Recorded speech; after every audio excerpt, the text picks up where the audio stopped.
26 bölüm. Дарбазачылардын бөлүштүрүлүшү Асап уулдарынан Корактын уулу Мешелемия.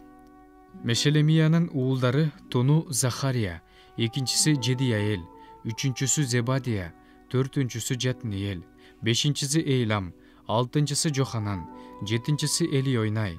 Обейт Эдомдун уулдары Туну Шемая, экинчиси Жейозабад, үчүнчүсү Жах, төртүнчүсү Сакар, бешинчиси Натанаэл, алтынчысы Амиэл, жетинчиси Исахар, сегизинчиси Пейултай.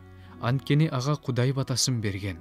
Анын уулу Шемаядан да өз уруусуна башчылык кылган уулдар төрөлгөн.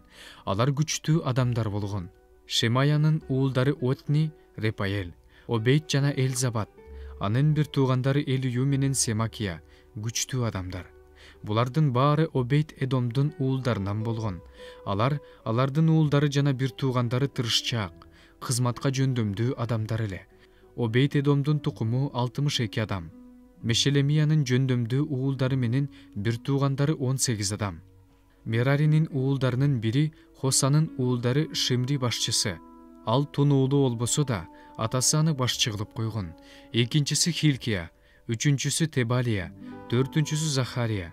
Хосанын уулдары менен бир туугандары 13. Теңир үйүндө кызмат кылуу үчүн бир туугандары сыяктуу эле жөндөмдүү дарбазачылардын башчы болуп бөлүнүшү мына ушундай. Алар өз уруулары боюнча ар бир дарбаза үчүн улуу кичүү дебей өкчөмө таш ыргытышты. Өкчөмө ташты ыргытканда Шелемияга чыгыш тарап түштү. Анын уулу акылман кеңешчи Захарияга түндүк тарап түштү. Обейт Эдомго түштүк тарап, анын уулдарына кампанын кампасын кайтаруу түштү. Шупим менен Хосага батыш тарап, жана жол өр тарткан жердеги Шалахет дарбазасы, эки күзөтчү бетме бет турган жерди кайтаруу түштү.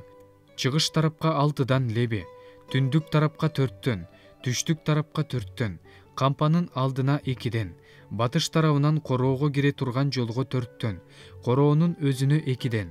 Корак уулдары менен Мерари уулдарынан бөлүнгөн дарбазачылар ушулар. Алардын бир туугандары Лебилер болсо, Кудайдын үйүндөгү казынаны жана Кудайга арналган буюмдар сакталуучу казынаны кайтарышты. Гейршуни уулу Ладандын уулдарынан Жехиел. Ал Ладан уруусунун уруу башчысы эле. Жехиелдин уулдары Зейтам жана анын бир тууганы Жоэл Кудайдын үйүндөгү казынаны кайтарышты. Алар менен бирге Амрамдын, Житсардын жана Узиелдин уруулары турду. Мусанын уулу Гейршоомдун уулу Шебуэл казына кайтаруучулардын башчысы болду. Шебуэлдин бир тууганы Элиезер, Элиезердин уулу Рехабия, Рехабиянын уулу Ишая, Ишаянын уулу Жорам, Жорамдын уулу Зихри, Зихринин уулу Шеломит, Шеломит жана анын бир туугандары Кудайга арналган буюмдар сакталуучу казынаны кайтарышкан. Ал буюмдарды дөөт падыша, уруу башчылар, миң башылар, 100 башылар жана аскер башчылар Кудайга арнашкан. Алар теңир үйүнө керектөө үчүн чаап алгандарынан, олжолоп алгандарынан Кудайга арнап турушкан. Шемуэл пайгамбар эмнени арнаса, ошонун баары Киштин уулу Шабулдун, Нейирдин уулу Абенердин, Серуянын уулу Жояптын арнагандарынын баардыгы Шеломит менен анын бир туугандарынын колунда болгон. Житсар уруусунан Кенания менен анын уулдары Исраилдыктардын тышкы иштерин тейлеген катчылар жана башкаруучулар болуп дайындалышты.